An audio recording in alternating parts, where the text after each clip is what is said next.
When you select a shape tool to draw a shape on the document, you need to set the tool mode first. It's located on the option bar. You have three choices. If you set the tool mode to the pixels, you need to add layers and draw the shapes you want.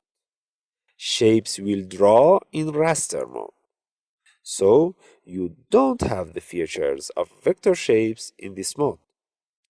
If you set the tool mode to the path and start drawing, it doesn't affect the layer panel, but the path panel.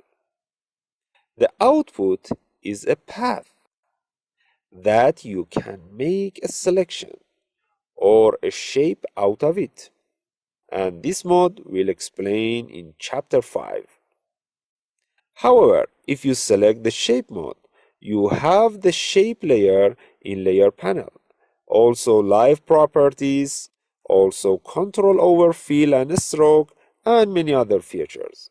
This mode is the main subject of this course, and you will make your artistic works with this mode. By this understanding of the shape tool mode, let's start drawing rectangles in the next movie.